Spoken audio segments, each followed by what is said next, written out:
Hello दोस्तों, welcome to Sunny Facts. Bharat कृषि प्रधान देश होने के साथ साथ भारतीय अर्थव्यवस्था की रीढ़ भी है। भारत में खेती प्राचीन काल से की जाती है। 1960 के बाद हरित क्रांति का दौर आया। इसके बाद मानव उत्पादन में बहुत तेजी आई। आज हम जानेंगे भारत के कृषि के कुछ महत्वपूर्ण पहलुओं के बारे में। लेकिन आगे बढ़ने से पहले अगर आपने हमारा चैनल सब्सक्राइब नहीं किया है तो सब्सक्राइब जरूर कीजिएगा। भारत के कुल क्षेत्र में से 51% क्षेत्र पर खेती की जाती है, जिसमें 4% पर चरागाह है, 21% पर वन और 24% जमीन बंजर यानी किसी काम की नहीं है।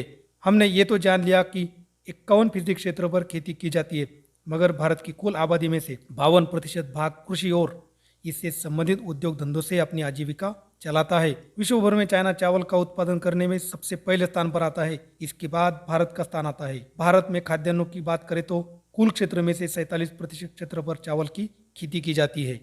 अगर गेहूं की बात करें तो इसमें चाइना हमसे एक कदम आगे है, यानी भारत दूसरे पायदान पर आता है। देश के कुल कृषि योग्य जमीन के लगभग 15% भाग पर गेहूं की खेती की जाती है। देश में गेहूं के उत्पादन में यूपी पहले स्थान पर आता है। अगर प्रति हेक्टेयर की बात करें तो पंजाब पहले स्थान पर आता है। ग्रीन रिवोल्यूशन का सबसे अधिक प्रभाव गेहूं और चावल के उत्पादन पर पड़ा, परंतु बात करें तो चावल की तुलना में गेहूं के उत्पादन में अधिक वृद्धि हुई है। 1967-68 में भारत में ग्रीन रिवोल्यूशन की शुरुआत हुई।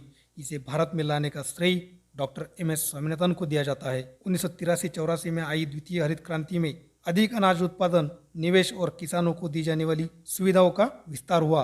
तिलहन प्रौद्योगिकी मिशन की स्थापना 1986 में हुई। कृषि और किसान कल्याण मंत्रालय ने हाल ही में घोषणा की कि यह सरसों की खेती के तहत 9 मिलियन टन भूमि को लाएगा। इससे सरसों का उत्पादन 2025-26 तक बढ़कर 17 मिलियन टन हो जाएगा।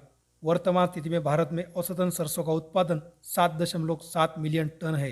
भारत विश्व में फर्टिलाइजर का तीसरा सबसे बड़ा उत्पादक है और उपभोक्ता भी। केंद्र सरकार रासायनिक खाद पर सब्सिडी पर हर साल 80,000 करोड़ रुपए खर्च करती है। DAP और अन्य सब्सिडी युक्त PND के खाद पर सब्सिडी में वृद्धि के कारण खरीफ सत्र 2021 के लिए 14,775 करोड़ रुपए की अतिरिक्त सब्सिडी प्रदान करने का निर्णय भी लिया है।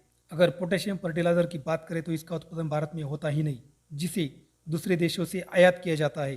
आम, केला, चीकू, खट्टे नींबू, काजू, नारियल, काली मिर्च, हल्दी आदि के उत्पादन में भारत का स्थान पूरे विश्व भर में पहले पायदान पर है। फलों और सब्जियों के उत्पादन में भारत विश्व भर में दूसरे नंबर पर आता है। दोस्तों, आपको ये इन्फॉर्मेशन कैसी लगी कमेंट में लिखना मत भूलिएगा, और वीडियो अच्छी लगी तो लाइक, शेयर एंड सब्सक्राइब। मिलते हैं अगली वीडियो में, तब तक बने रहिए सनी फैक्ट्स के साथ। जय हिंद।